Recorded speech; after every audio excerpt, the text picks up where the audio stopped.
Hello friends, myself Raj Deepak Singh, and in this particular video we are going to talk on like one of the vacancies which is right now being published. Like पहले ही notification तो पहले ही आ गया. Like I am talking about NABARD. Okay, NABARD grade A vacancies which was published and और इसका जो अभी क्या बोलते हैं, अभी आप फिलअप कर सकते हो. तो उसमें जो मैं स्पेसिफिकली एक क्या बोलते हैं पोस्ट है जर्नलिस्ट के लिए, उस पर मैं क्या बोलते हैं आपको एक ओवरव्यू दूंगा कि किस स्टूडेंट्स को अप्लाई करना चाहिए, किस स्टूडेंट्स को नहीं अप्लाई करना चाहिए. बिकॉज लुक, अगर आप अप्लाई करते हो और अगर आप एग्ज़ाम के रिस्पेक्ट में सिंसियर नहीं हो, दैन जो आपने अप्लाई किया है वो वर्थलेस हो जाएगा, मतलब उसका कोई मीन नहीं है. Okay, so in this particular video I am going to tell you everything on this recruitment of NABARD grade A for this generalist. Okay, for generalist, and I will tell you that मतलब किस background के students को ये apply करें तो वो क्या बोलते हैं इस एग्ज़ाम में परफॉर्मेंस अच्छा कर सके, वो एग्ज़ाम को क्लियर कर सकते हैं. Okay, look, there are a lot many student. मैं ये इसलिए उठा रहा हूँ क्योंकि उन्होंने क्या बोलते हैं हर एक पोस्ट पे ग्रेजुएशन मांगा है. तो ग्रेजुएशन तो मैक्सिमम स्टूडेंट्स होते हैं, और अगर क्या बोलते हैं और फॉर्म भी थोड़ा अकॉर्डिंग टू मी फॉर्म जो है 800 रुपीज़ का है, और अगर आप 800 रुपीज़ लगा रहे हो तो then definitely you have to know whether you will perform in this particular exam good और नॉट. ओके, अगर आप परफॉर्म ही नहीं अच्छा कर पाओगे, अगर आपकी प्रिपरेशन नहीं अच्छी होगी, देन जो आपने 800 रुपये का फॉर्म अप्लाई किया है, मतलब जो 800 रुपये लगाया है इस पर्टिकुलर रिक्रूटमेंट के लिए, वो वर्थलेस हो जाएगा. Okay, so in this particular video I will try to give you every single information regarding NABARD, so that you have an overview that whether you have to apply or not, whether you are fitting for this selection procedure or not. Okay, whether you are comfortable with whatever they are asking in prelims, mains and interview. On the basis of that you have to apply for this particular recruitment. Okay, because again I am saying there are a lot many candidates who are graduated and वो क्या बोलते हैं आँख बंद करके apply करेंगे. But I will suggest, क्योंकि आप अपना क्या बोलते हैं थोड़ा, अगर आप क्या बोलते हैं थोड़ा सा एम्फेसिसली दिमाग लगा करके फॉर्म्स को अप्लाई करें तो आप एग्ज़ाम्स को निकालोगे भी, और क्या बोलते हैं उसमें परफॉर्मेंस भी अच्छा होगा. तो ठीक है, और इसमें एक जो सबसे मेजर चीज़ है प्रीलिम्स, मेंस और इंटरव्यू तीनों फेज़ हैं. सो अगर आप क्या बोलते हैं, इसलिए मैंने ये वीडियो का बनाने का सिर्फ एक पर्पज़ था कि आपको मैं एक ओवरव्यू दूं कि एक्चुअली में एग्ज़ाम के सिनेरियो में प्रीलिम्स, मेंस और इंटरव्यूज़ में क्या परफॉर्मा है, वो किस बेसिस पे स्टूडेंट्स को सेलेक्ट करना चाहते हैं. Okay, so we are going to I am going to tell you regarding this recruitment. Okay, so this is it. Let's start with this whatever the performer, whatever the eligibility, and what is the procedure for prelims, mains and interview. Okay, so ये जो recruitment है नबार्ड का, जो national bank for agriculture and rural development है, तो ये basically grade A का है, और ये जो है RDBS का है, rural development and banking service. Okay, look, इसका जो एप्लीकेशन अप्लाई करने का 17 to 7 है, 17 जुलाई से 7 अगस्त तक आप अप्लाई कर सकते हो. जो मेजर चीज़ था जिसके लिए मैंने ये वीडियो बनाने की कोशिश की है उसको मैं बताते हुए, सबसे पहले तो मैं आपको ये बताऊँगा कि इसमें जो आपकी ये जो पोस्ट का क्योंकि क्राइटेरिया सबसे मेजर होता है. लुक, मैं सिर्फ इसमें जनरल की बात कर रहा हूँ, ये जो जनरल कैटेगरी है. ओके, सॉरी, जनरल पोस्ट है, जनरलिस्ट कहा जाता है बेसिकली, जनरलिस्ट रूरल डेवलपमेंट और बैंकिंग सर्विसेज में जनरलिस्ट के लिए. तो लुक, इसमें जो टोटल वैकेंसी है जनरलिस्ट की वो 74 है, और 31 जो है जनरल की है, और OBC की 22 है, और बाकी SC ST और EWS की है. ठीक है, तो एक चीज़ मैं जो सबसे इम्पॉर्टेंट बताना चाहता हूँ, ये जो ग्रेड ए का है, मतलब ये जो वैकेंसी है ग्रेड ए की वैकेंसी है, ये इसी में ग्रेड बी का भी वैकेंसी है. ओके, ग्रेड बी का भी वैकेंसी आया है, लेकिन हम सिर्फ ग्रेड ए पे बात करेंगे. तो जो ग्रेड ए में टोटल वैकेंसी है वो 148 है, जैसा कि आप देख रहे हैं टोटल. ठीक है, तो इसमें सबसे पहले हम ये देखेंगे कि इसमें क्राइटेरिया क्या है, जो एप्लीकेशन कौन बच्चे, मतलब क्वालिफ़िकेशन क्या है. ओके, क्योंकि क्वालिफ़िकेशन से ही मेजरली पता चलता है कि एक्चुअल में कंपटीशन कितना है. तो आप इसमें एक चीज़ देखिए, जो जनरलिस्ट है, ये रहा जनरलिस्ट, इसमें बोला है इन्होंने इनको क्या चाहिए, जनरलिस्ट में इनको चाहिए बेसिकली एक तो चाहिए, देखिए जर्नलिस्ट में इन्होंने बोला बैचलर डिग्री चाहिए किसी भी सब्जेक्ट में, कोई भी लाइक एक रिकॉग्नाइज्ड यूनिवर्सिटी हो, विद 60% मार्क्स होने चाहिए। अगर आपके 60% मार्क्स नहीं है तो आपने अगर पोस्ट ग्रेजुएशन किया है और अगर उसमें आपके 50% 55% है मिनिमम, तो भी आप अप्लाई कर सकते हो। और अलग अलग कैटेगरी के लाइक अलग अलग परसेंटेज है। I am only talking about general category in this particular video, ठीक है। अगर आपके ग्रेजुएशन में लाइक 60% नहीं है और पोस्ट ग्रेजुएशन में लाइक आपने 55% स्कोर किया है, तो आप फिर भी इसके लिए एलिजिबल है, ओके, आप अप्लाई कर सकते हो। लुक, ये सारे जो हैं एग्रीकल्चर हो गया, ये agriculture engineering, animal husbandry, fisheries, forestry, plantation and horticulture, तो ये अलग फील्ड है, इस पर मैं बात नहीं कर रहा हूँ, मैं सिर्फ जनरलिस्ट पे बात कर रहा हूँ। जिसकी लाइक जो वैकेंसी है इसमें, वो टोटल जैसा कि मैंने आपको अभी बताया था कि टोटल 74 है, ओके। तो इस वीडियो को पब्लिश करने का जो मेरा मेजर मोटो था कि कौन से स्टूडेंट्स को लाइक अप्लाई करना चाहिए और कौन से स्टूडेंट्स को नहीं, वो डिसाइड होगा। एक तो मैंने आपको ये जो एजुकेशनल क्वालिफ़िकेशन होता है जर्नलिस्ट के लिए जो मांगा है, वो मैंने आपको क्राइटेरिया बता दिया। लाइक उसमें सीए और जो भी पीएचडी कर सकते हैं हम, सिर्फ लाइक ये मैंने आपको इसका क्वालिफ़िकेशन बता दिया, ओके, कि कौन कौन से बच्चे लाइक स्टूडेंट्स इसको अप्लाई कर सकते हैं, ओके। जो सबसे मेजर एक परफॉर्मा ये हो गया लाइक आपका कंपटीशन चेक करने का।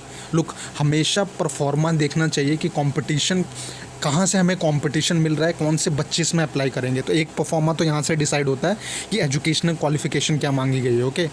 लेकिन जो सबसे मेजर परफॉर्मा होता है वो जो क्या बोलते हैं, इसमें सबसे पहले तो एक बार आप वहाँ पे जाने से पहले एक बार आप एज क्राइटेरिया इसमें 21 to 30 ईयर्स के बीच, मतलब 21 से 30 साल की एलिजिबिलिटी है, ओके, वो स्टूडेंट्स अप्लाई कर सकते हैं। अब जो मेजर है वो ये है, ठीक है, इस पे हम बहुत अच्छे से बात करेंगे। जो सिलेक्शन प्रोसीजर है, जनरलिस्ट की बात करूँगा मैं। लुक, सबसे पहले आप एक चीज़ याद रखें कि ये प्रीलिम्स है, ठीक है, ये जो है ये प्रिलिमिनरी है, और फिर एक होगा मेंस का एग्ज़ाम होगा, ठीक है। प्रीलिम्स में क्या ये पूछ रहे हैं, रीजनिंग आपके 20 क्वेश्चन आएंगे, इंग्लिश आपके लाइक 30 क्वेश्चन आएंगे 30 नंबर के, कंप्यूटर 20 क्वेश्चन 20 नंबर के, क्वांटिटेटिव एप्टीट्यूड 20 क्वेश्चन 20 नंबर के, डिसीजन मेकिंग 10 क्वेश्चन 10 नंबर के। यहाँ तक तो ठीक है, डिसीजन मेकिंग यानी कि 5 तक तो ठीक है, ठीक है, डिसीज़न मेकिंग तक ठीक है। एक सेकेंड, जो डिसीज़न मेकिंग है लाइक यहाँ तक तो ठीक है, लेकिन उसके बाद जो जनरल अवेयरनेस है लाइक जो 20 क्वेश्चंस 20 मार्क्स के हैं, इकोनॉमिक एंड सोशल इश्यूज़ है जो 40 क्वेश्चंस 40 मार्क्स के होंगे, और जो एग्रीकल्चर एंड रूरल डेवलपमेंट है जो 40 क्वेश्चन 40 मार्क्स के होंगे। लुक, यही डिसाइड करेंगे कि कौन मेंस में बैठेगा। लुक, ये जो 3 सब सेक्शन है इसमें, ये जो प्रीलिम्स का है, ये बाकी सारे क्या बोलते हैं आपके सिर्फ़ और सिर्फ क्वालिफाइंग मार्क्स है, कि इसमें आपको सिर्फ पास करना है कैसे भी, इसके मार्क्स नहीं जुड़ेंगे मेंस को लाइक वो करने के लिए। मेंस में बैठने के लिए आपको जो अच्छा परफॉर्मेंस करना होगा वो एक तो जनरल अवेयरनेस होगा, एक होगा आपका इकोनॉमिक एंड सोशल इश्यूज़, और एक होगा agriculture and rural development. Look, ये है प्रिलिमिनरी एग्ज़ाम, ठीक है। इसमें जो ये रेस्ट ऑफ द सेक्शंस हैं ये सिर्फ क्वालिफाइंग इन नेचर है, यानी मैथ्स जो एप्टीट्यूड हो गया, रीजनिंग हो गया, इंग्लिश हो गया, डिसीजन मेकिंग हो गया, और जो कंप्यूटर हो गया, ये सिर्फ क्वालिफाइंग इन नेचर है। यहाँ पे देखिए लिखा है test of reasoning, English, computer knowledge, quantitative aptitude और decision making or qualifying section, सिर्फ इसमें क्वालिफाई करना है। लेकिन हाँ, इसमें एक चीज़ और है कि अगर आप किसी भी सेक्शन में मिनिमम क्वालिफिकेशन नहीं, मतलब मिनिमम क्वालिफाइंग मार्क्स नहीं स्कोर करते हो तो आप प्रीलिम से बाहर हो जाओगे। रिमेंबर दिस, आप मेंस में नहीं बैठ सकते हो। सबसे पहले तो आपको ये 8 सेक्शन की सेक्शनल कट ऑफ को क्लियर करना पड़ेगा। जब आप सेक्शनल कट ऑफ क्लियर करोगे तब आपका वेटेज देखा जाएगा कि आपका जो जनरल अवेयरनेस है, जो क्या बोलते हैं इकोनॉमिक एंड सोशल इश्यूज़ है, लाइक सोशल इश्यूज़ हैं, और जो एग्रीकल्चर एंड रूरल डेवलपमेंट है, इन तीनों सेक्शन में आपके टोटल कितने मार्क्स आ रहे हैं। इसका मतलब कि आपका जो प्रीलिम्स का मार्क्स एक्चुअल में डिसाइड होगा वो टोटल 100 मार्क्स का होगा प्रीलिम्स। रिमेंबर दिस, एक्चुअल में ये है तो 200 मार्क्स का, लेकिन इसमें जो वेटेज देंगे वो सिर्फ और सिर्फ 100 मार्क्स का देंगे कि आपका 100 में से कितना आ रहा है। अगर आप 100 में से मैक्सिमम स्कोर करोगे और अगर आपकी कट ऑफ से पार होगी तो आप डेफिनेटली मेंस में बैठोगे। एक परफॉर्मा ये हो गया लाइक प्रीलिम्स क्लियर करने का। मैंने फिर बोला कि ये सारे सेक्शन क्वालिफाइंग है और रेस्ट ऑफ द सेक्शन जो लाइक जिसके मार्क्स जुड़ के आपको लाइक प्रीलिम्स की कट ऑफ बनेगी वो ये सिर्फ 3 सेक्शन है, general awareness, economic and social issues, agriculture and rural development. Okay, this is regarding preliminary examination. ठीक है, अगर आप ये सारे जो मैंने अभी क्राइटेरिया बताया इसको पूरा करते हो तो आप प्रीलिम्स से मेंस तक पहुंच जाओगे। ठीक है, लेकिन प्रिलिमिनरी में भी मैंने आपको जैसे बताया, अभी मैं और एडिशनल चीज़ें बताऊंगा इसमें। लुक, जो मेंस का क्राइटेरिया है वो मैं आपको एक बार बता देना चाहता हूँ। जैसे ही आप प्रीलिम्स क्लियर करोगे, मेंस का एग्ज़ाम होगा। मेंस में क्या होगा कि आपकी जनरल इंग्लिश आएगी जो कि 100 मार्क्स की होगी। ऑब्जेक्टिव क्वेश्चंस होंगे, एक पेपर 30 मिनट का जो कि 50 मार्क्स का होगा। ठीक है, और एक पेपर है ये, एक सेकेंड, एक पेपर है आपका ये इकोनॉमिक एंड सोशल इश्यूज़। एक चीज़ मैं आपको ऐड करना चाहता हूँ, ये जो इकोनॉमिक एंड सोशल इश्यूज़ है, अभी अभी नाबार्ड ने ऑफिशियली 2 दिन पहले ही, दो की एक दिन पहले ही अभी इन्होंने एक नोटिस जारी किया है कि इस सेक्शन का नाम वो सिर्फ ये ना रखे, इस सेक्शन का नाम वो चेंज कर रहे हैं। इस सेक्शन का नाम वो चेंज करके ये रख रहे हैं economic and social issues, agriculture and rural development. ठीक है, यानी ये जो पेपर 2 का जो सेक्शन है उसका नाम इन्होंने चेंज किया है। उन्होंने खुद एक नोटिफिकेशन जारी किया था अभी 2 दिन पहले। उन्होंने बोला है कि इस जो पेपर 2 का नाम होगा वो होगा economic and social issues, agriculture and rural development. तो ये आपको मैं एक अपडेट दे रहा हूँ इससे रिगार्डिंग, अभी लेटेस्ट ही है। ठीक है, तो अभी मैं आपको इसमें मेंस का समझाता हूँ। लुको, देखो इसमें क्राइटेरिया क्या है। मैंने आपको बताया कि इसमें 2 पेपर होंगे। पेपर 1 जैसा कि मैंने आपको बता दिया था कि एक इंग्लिश का होगा जो कि 100 नंबर का होगा, एक ये economics and social issue R&D, rural and agriculture and rural development, sorry ARD, agriculture and rural development. ठीक है, ये जो होगा ये 50 मार्क्स का होगा, 90 मिनट्स का होगा, और ये वाला जो होगा ये भी 90 मिनट का होगा, और ये वाला जो ऑब्जेक्टिव होगा इसमें पेपर 2 में वो 30 मिनट का होगा, 50 नंबर का होगा। ठीक है, तो इसका मतलब कि आपके जो टोटल मेंस के मार्क्स हो रहे हैं, वो जो मेंस का टोटल मार्क्स होगा वो लाइक आपके 200 मार्क्स के पेपर होंगे। ठीक है, अब मैं इसमें एक आपको ये चीज़ बताना चाहता हूँ। लुक, ये जो जनरल इंग्लिश होगा इसमें लाइक आपके लेटर राइटिंग आ जाएंगे। इन्होंने लाइक अभी दिया हुआ है नीचे, मैं आपको एक बार उससे भी हाईलाइट करा दूंगा। और ये जो इकोनॉमिक एंड सोशल इशू और एग्रीकल्चर एंड रूरल डेवलपमेंट का है, इसका भी इन्होंने सिलेबस जारी किया है।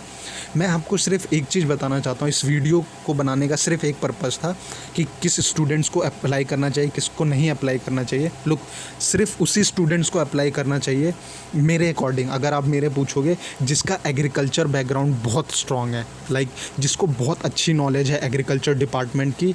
क्योंकि इन्होंने बार बार हर एक लाइक उसमें ये क्या बोलते हैं सब सेक्शन में मेंशन किया है with focus on rural India. ठीक है, with focus on rural India. देखो यहाँ पे भी लिखा है एम्फेसिस ऑन रूरल इंडिया। तो इसमें वही बच्चा परफॉर्म अच्छा कर पाएगा जिसकी लाइक एग्रीकल्चर के ये 40 क्वेश्चन और ये 40 क्वेश्चन बहुत अच्छे होंगे। ठीक है, लाइक लुक, सबसे पहले तो आपको प्री तो क्लियर करोगे तभी तो मेंस में बैठोगे ना। तो आपको सबसे पहले तो ये पता होना चाहिए कि क्या आप ये लाइक जो 40-80 नंबर का है, क्या आप एक्चुअल में इसमें से मार्क्स उठा सकते हो। अगर उठा सकते हो तो ये रिक्रूटमेंट सिर्फ आपके लिए है। ये जो नाबार्ड का ग्रेड A है ये सिर्फ आपके लिए निकला हुआ है, आप इसको अप्लाई करें ज़रूर। लेकिन अगर आपको थोड़ी सी भी लाइक झिझक है कि नहीं हमको तो कोई आइडिया ही नहीं है सिलेबस का, then don't apply this. Okay, don't apply this अगर आपको कोई आइडिया नहीं है, क्योंकि आप सिर्फ जा करके वहाँ पे एग्ज़ाम में लाइक अपना टाइम ही वेस्ट करोगे। लेकिन हाँ, अगर आपको लगता है कि आप क्या बोलते हैं ये एग्रीकल्चर एंड रूरल डेवलपमेंट और economic and social issues with focus on rural India, इस पे आप क्या बोलते हैं अपना पूरा सिलेबस क्लियर कर सकते हो, पढ़ सकते हो, फॉर श्योर आप ये नाबार्ड का ग्रेड A अप्लाई करें। ठीक है, एक तो ये मैंने आपको सारी चीज़ें बता दी। जो मेंस का है वो मैंने आपको क्राइटेरिया पूरा बता दिया है कि 2 पेपर में होगा। पेपर 1 में इंग्लिश पूछेंगे, ठीक है, पेपर 1 में इंग्लिश पूछेंगे और क्या बोलते हैं उसमें 100 मार्क्स का होगा। पेपर 2 में मैंने बता दिया जो कि 50 मार्क्स का होगा। पेपर 1 जो होगा वो टोटल 90 मिनट्स का होगा और जो पेपर 2 होगा वो 2 घंटे का होगा, 120 मिनट का। ठीक है, पेपर 2 में भी 2 क्राइटेरिया है, एक ऑब्जेक्टिव पेपर होगा, एक डिस्क्रिप्टिव पेपर होगा। ऑब्जेक्टिव वाला 50 नंबर का होगा, डिस्क्रिप्टिव वाला भी 50 नंबर का होगा। ठीक है, और एक चीज़ मैं आपको इसमें और ऐड करना चाहता हूँ। लुक, जो आपका मेंस में डिस्क्रिप्टिव पेपर है, लाइक ये जो जनरल इंग्लिश है और जो इकोनॉमिक एंड सोशल इश्यूज़ है, इसमें लाइक आपको डिस्क्रिप्टिव जो पेपर है इसमें एक चीज़ याद रखें, आपको क्या बोलते हैं कीबोर्ड से टाइप करना पड़ेगा। ये चीज़ याद रखें। आप जब मेंस में बैठोगे तो 2 पेपर में एक ऑनलाइन जो डिस्क्रिप्टिव है इंग्लिश वाले उसमें आपको टाइपिंग करना पड़ेगा, और जो एक डिस्क्रिप्टिव टाइप है economic and social issue agriculture and rural development में, उसमें भी आपको टाइप करना पड़ेगा। रिमेंबर दिस, दोनों में टाइपिंग। आप ये मत समझें कि आपको पेपर मिलेगा और आप उस पर लिखेंगे, वो रिटन वाला इसमें नहीं है, इसमें आपको टाइप करके अपने क्या बोलते हैं क्वेश्चंस को लिखना पड़ेगा, ठीक है। सो ये हो गया प्रीलिम्स और मेंस का।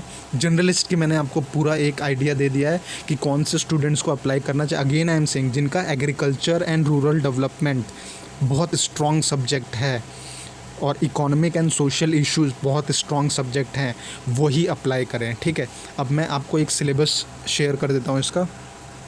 ये पूरा जो मैंने आपको प्रीलिम्स और मेंस बताया, इसका इन्होंने सिलेबस भी जारी किया है।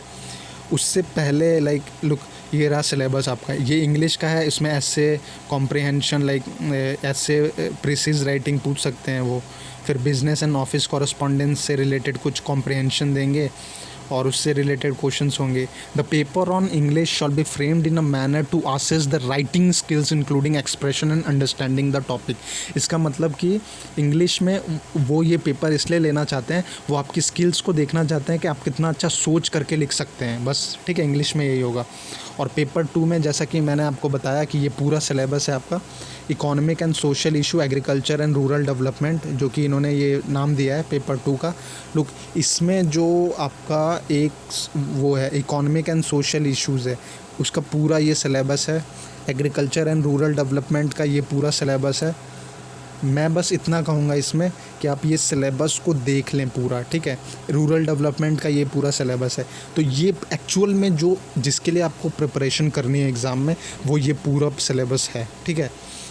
अगर आपको इसका थोड़ा भी आइडिया है, लाइक इकोनॉमिक सोशल इशू, अगर आपको पता है कि हाँ आपने पढ़ा हुआ है, एग्रीकल्चर रूरल डेवलपमेंट पढ़ा है या फिर रूरल डेवलपमेंट भी पढ़ा है, तो आप ज़रूर अप्लाई करें। लेकिन मुझे जो लगता है, जो मेरा पर्सनल एक्सपीरियंस है नाबार्ड ग्रेड ए में, वो स्टूडेंट्स जो एग्रीकल्चर डिपार्टमेंट के हैं वो जनरलिस्ट के लिए फॉर श्योर जाएं, क्योंकि उनका मुझे जितना आइडिया, उनको एग्रीकल्चर एंड रूरल डेवलपमेंट की काफ़ी नॉलेज होगी और उनको सिर्फ इकोनॉमिक एंड सोशल इश्यूज़ पे ही काम करना होगा। लोग जनरल अवेयरनेस का जो कंटेंट है, जिसके मार्क्स भी इंक्लूड होंगे प्रीलिम्स में, वो कंटेंट मैं आपको दे सकता हूँ। जनरल अवेयरनेस में जितने भी मेजर करंट अफेयर्स होंगे या फिर जितनी भी न्यूज़ होगी, वो मैं आपको एक बेस्ट ऑफ क्वेश्चंस में दे सकता हूँ, वो मैं आपको एक सेक्शन दे सकता हूँ। लेकिन बाकी जो ये 2 सेक्शन हैं, जो नाम है आपका economics and social issue agriculture and rural development, ये आपको सेल्फ करना पड़ेगा, ओके।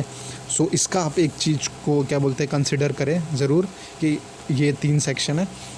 लुक, ये मैं बार बार इसलिए बोल रहा हूँ इस वजह से, क्योंकि इसमें देखो ये फॉर्म 800 रुपये का है। एक्चुअल में ये जो फॉर्म है 800 रुपये का है, और अगर आप ये 800 रुपये लगा करके इस रिक्रूटमेंट को भर रहे हैं, अगर आप अपना क्या बोलते हैं अपने पेरेंट्स का पैसा 800 रुपये लगा रहे हैं इस रिक्रूटमेंट के लिए, तो आप तभी लगाएं जब आप मेक श्योर हो कि हाँ आप एग्ज़ाम क्लियर करेंगे, अगर आप एग्ज़ाम में बैठ रहे हैं प्रीलिम्स, मेंस या फिर इंटरव्यू में, ओके।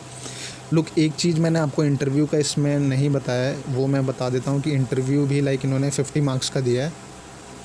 एक सेकंड, मैं आपको इंटरव्यू का भी दिखा देता हूँ। लुक, ये देखो इंटरव्यू लिखा है 50 मार्क्स का है। RDBS और राजभाषा भी एक है कैटेगरी, RDBS की बात मैं कर रहा हूँ सिर्फ इस वीडियो में। 50 मार्क्स का है वो। आप इंटरव्यू भी नॉर्मल ही होता है, ज़्यादा एम्फेसिस नहीं होता है। लुक, सिर्फ एक मेजर क्राइटेरिया होता है, मेंस क्लियर कर लो, आपका एग्ज़ाम क्लियर हो जाएगा इस रिक्रूटमेंट में। लेकिन मेंस में बैठने के लिए आपको प्रीलिम्स देना पड़ेगा, और प्रीलिम्स का मैंने क्राइटेरिया बता दिया कि प्रीलिम्स में अगर आपके वो 3 सेक्शन स्ट्रॉन्ग हैं, 3 भी नहीं, मैं 2 कह रहा हूँ, सिर्फ 2 कह रहा हूँ। कौन सा?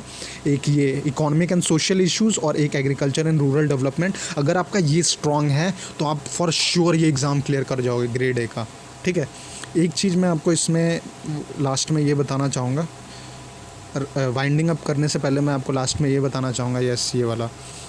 लुक, मैं आपको ये बताना चाहता हूँ, अगर आप अपनी फैमिली का 800 रुपये एक्चुअल में इस रिक्रूटमेंट में डाल रहे हैं, 800 रुपये लगा रहे हैं, लेट इट बी जनरल, अगर आप 800 रुपये लगा रहे हो तो फॉर श्योर आपको ये श्योरिटी होनी चाहिए कि आप प्रीलिम्स क्लियर कर लोगे, ठीक है। अगर आपको थोड़ा सा भी कन्फ्यूजन है, ना भरें। लेकिन आपको अगर थोड़ा सा भी लग रहा है कि हाँ आप थोड़ा सा मेहनत करके प्रीलिम्स निकाल सकते हो, फॉर श्योर इसको भरें और फिर मेंस के लिए तैयारी करें, ओके। क्योंकि मेंस का जो है डिस्क्रिप्टिव भी है, वो बहुत एक क्या बोलते हैं मेजर रोल प्ले करेगा। और लुक, जो सबसे मेजर चीज़ है वो है ये 70,000 रुपये आपको मिलेंगे, ठीक है। आपकी सैलरी जो होगी वो 70,000 होगी। ये इन्होंने बेसिकली कम ही बताया है, मुझे नहीं लगता 70,000 होंगे, 75 to 80 चली जाएगी फॉर श्योर। 80,000 आप लाइक विद इन 1 ईयर जब तक आपका अपॉइंटेड हो जाएगा, लाइक ट्रेनिंग्स वगैरह भी ये लोग कराते हैं जितना मुझे आइडिया है। लेकिन हाँ, जब आपकी ज्वाइनिंग होगी लाइक आपकी 80,000 तो सैलरी होगी फॉर श्योर। और 80,000 की सैलरी लाइक मैंने देखा है सिर्फ सैलरी के वजह से ही लोग अप्लाई करते हैं। लेकिन मैं फिर बोल रहा हूँ आपसे आखिरी में कि येस फॉर श्योर ये सैलरी मैटर करती है 80,000 पर मंथ। लेकिन अगर ये 800 भी मैटर करते हैं, अगर आपको श्योरिटी है कि आप प्रीलिम्स क्लियर कर जाओगे, और वो जैसा कि मैंने आपको क्राइटेरिया बताया है कि वो क्वालिफाइंग वाला और फिर सारे 100 नंबर का जो प्रीलिम्स है जो एक्चुअल में लाइक वो मार्क्स को कंसिडर करेंगे, अगर आप वो क्लियर करते हो तो फॉर श्योर ये रिक्रूटमेंट भरें। अदरवाइज़ इस पर क्या बोलते हैं, थोड़ा सा लाइक सोचें विचारें फिर इस पर डिसीज़न लें। क्योंकि लुक अभी टाइम है 7 अगस्त इसका आई थिंक लास्ट डेट है। देख लेते हैं हम, इसका लास्ट डेट आई थिंक 7 अगस्त है। हाँ यस 7 अगस्त लास्ट डेट है। लुक जो सबसे मेजर क्राइटेरिया है वो मैंने आपको यहाँ पे बताया था, ये है, यही है जो आपको लाइक इसी को देख करके आपको भरना है कि वेदर आप 7th और 8th जो सीरियल नंबर का जो सेक्शन है, क्या आप इसके 80 नंबर्स में मार्क्स स्कोर कर सकते हैं। अगर कर सकते हैं तो फॉर श्योर आप अप्लाई करें। क्योंकि देखिए यहाँ पे लिखा है मेरिट सेक्शन, मैं आपको ये पढ़ के सुना देता हूँ क्योंकि ये बहुत इंपॉर्टेंट है। ये मैं आपको पढ़ के सुना देता हूँ। Look merit section, general awareness, economic and social issues, agriculture and rural development with emphasis on rural India. यानी कि ये जो 3 सेक्शन है इसी पे मेरिट बनेगी। Short listing of the candidate for the main exam will be based on marks scored in the merit section only, ठीक है। यानी सिर्फ इन 3 सेक्शन पे ही मेरिट बनेगी। So this is it. And again lastly I want to say to the students, अगर आप confident हैं तो आप नाबार्ड लाइक इस रिक्रूटमेंट के लिए फॉर श्योर अप्लाई करें। जो ये आपका नाबार्ड ग्रेड ए RDBS का है, फॉर श्योर अप्लाई करें। अभी टाइम है लाइक 7 अगस्त लास्ट डेट है। थोड़ा सोच लें कि आप क्या बोलते हैं इस सिलेबस पे वर्क कर सकते हैं, हार्ड वर्क कर सकते हैं कि नहीं। अगर आप कर सकते हो तो फॉर श्योर अप्लाई करें। Okay, so I have told you everything on this recruitment NABARD for like generalist post for grade A RDBS, okay, rural development and banking service. So and lastly, like if you have any doubt regarding the any section, if you have doubt regarding any section of prelims and mains, you can ask in the comment section. Try to be strict to the relevant question in the comment section, okay. और अगर आप कोई queries है related to the recruitment, you can for sure ask to me. I will definitely answer your queries when I am free, okay, when I have a time, okay. So this is it. And again I am saying prelims is going to be the major factor. Mains में बैठने के लिए आपको prelims clear करना पड़ेगा, और prelims clear करने के लिए मैंने क्राइटेरिया बता दिया है। लुक मैथ्स, रीजनिंग वो सब आप क्वालिफाई कर ले जाओगे, आपको सिर्फ वो 3 सेक्शंस पे ध्यान देना है, okay. So this is it. So I am winding up this video again. If you are liking the video, do subscribe my channel and do like my videos, okay. So this is it, ladies and gentlemen, this is Raj Deepak Singh. Thank you.